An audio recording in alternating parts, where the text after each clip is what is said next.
Good morning, Internet. Today I will be giving you an overview of the games I think have the highest potential to be entertaining and fun to watch during the Blast Premier Fall Groups 2022.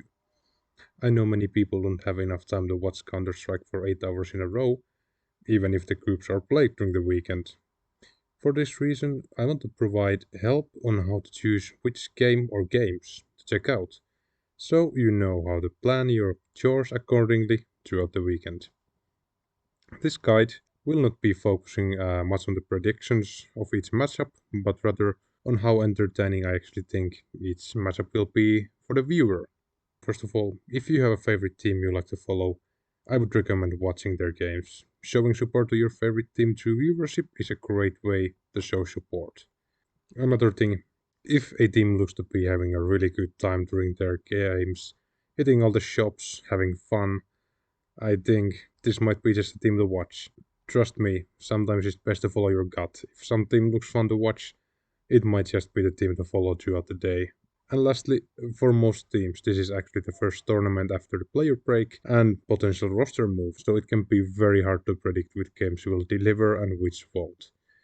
As a general rule of thumb, watching any games with new rosters should allow for exciting times because players from both teams are still adjusting to the new situation and getting back to the game after the break. Just remember, sometimes this honeymoon period is over before it started, so not all new rosters will hit the ground running. Close enough. Group stages of the fall groups are divided into 3 days: Friday, Saturday, and Sunday. Each day is identical to one another.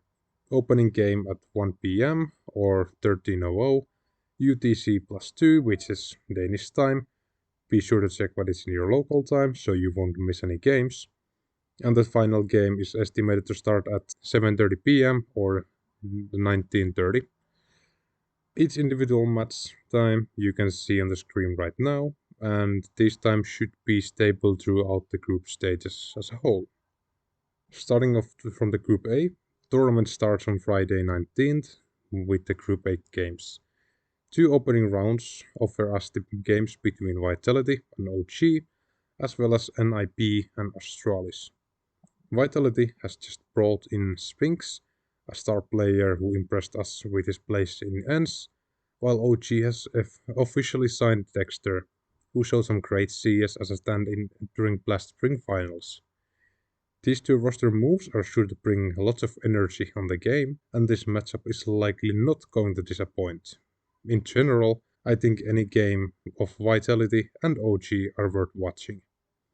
If the showing in Blast Springs Finals 2022 was not just a flash in the pan, then OG has potential to make it through fall groups. And by very least, I predict that they're gonna give us some entertaining CS to watch, even if they fall short from the finish line.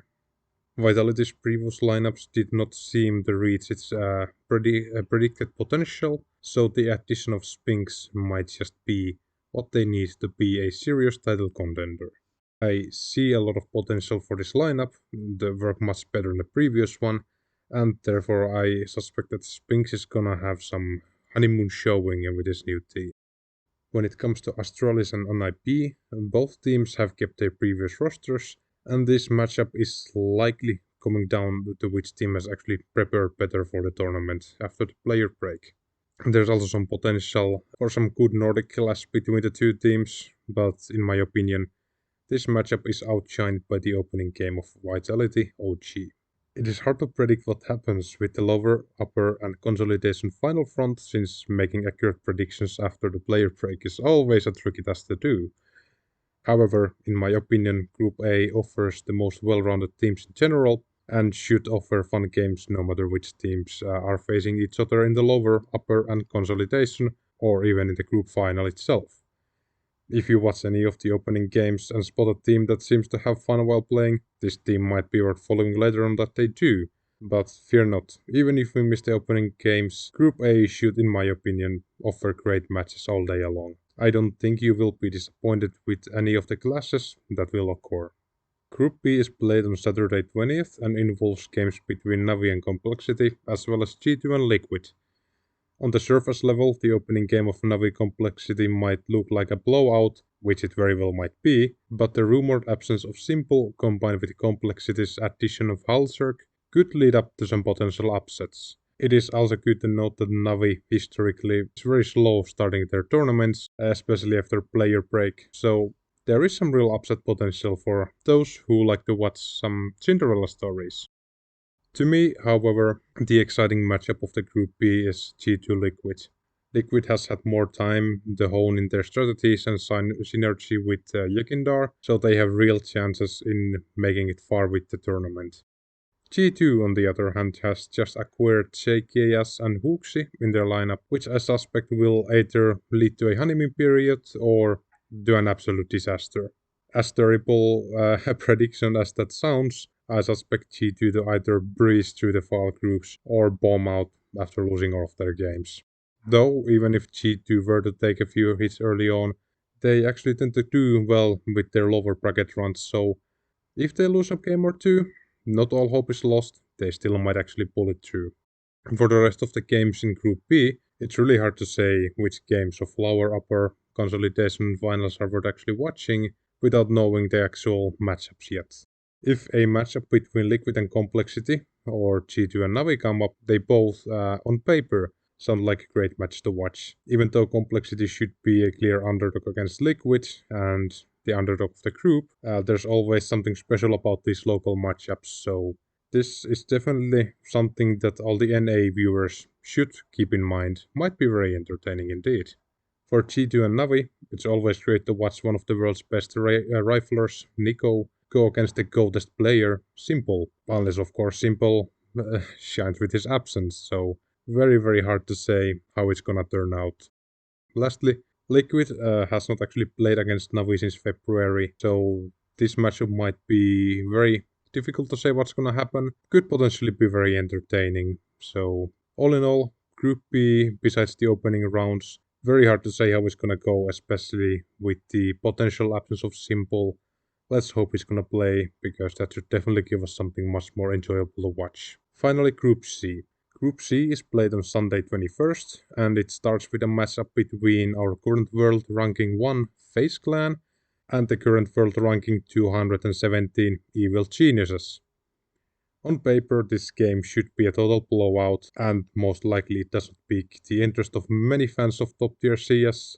However, EG has changed their roster recently, and the old players of the roster have not played since Blast Spring Showdown in late April, so their rank should not be taken as an accurate representation of the team's current lineup, and it's a best of one, but given the absence of Automatic, I'm not expecting much from this current EG roster, and therefore I won't be putting too much stock on this game to be an entertaining tug of war between two very hungry teams to win. I hope to be wrong, but EG's games are not likely worth taking time off from your daily chores, unless of course you're true EG fan, or like to gamble on a very unlikely upset.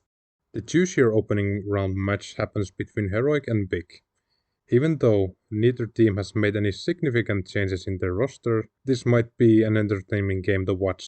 Heroic has now had some time to practice with their newest addition, Chubby, while Big has brought back their old teammate Keto, who left the roster early in March 2022. Both Big and Heroic have shown potential and capability to perform, so personally I would expect this game to be a tough game for both of the teams. I do believe Heroic to be the stronger team, but one should never underestimate what Big can do, especially now that they have had a longer time to practice with Gobby as their coach. For the follow-up games, I would follow FaZe's games after the initial match with EG.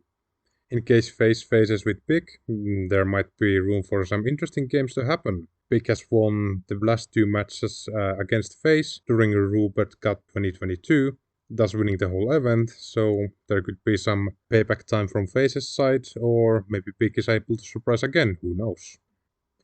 When it comes to FaZe and Heroic, these two teams have not met in the server since February 2022, therefore it can be hard to predict what might happen, so there is room for an entertaining game full of surprises to happen. And of course, with the two previous groups, I would suspect that the final game will be entertaining to watch nonetheless. However, just make sure to check the actual time of the final game in case there's any delays or blowouts. Might be the final games a little bit early or late. Very hard to say. So always check beforehand so you're not gonna miss it out. I hope this brief guide turns out to be useful for any of you with a busy schedule. If this is the type of content you might want more in the future, be sure to let me know by liking the video or leaving a comment below. And in case you dislike the content or feel like there's room to improve, please feel free to let me know in the comments below or by pressing the dislike button. I'm intending on making similar breakthrough of the knockout stage and last chance group stage once the matches have been revealed. That being said, have a wonderful day you all.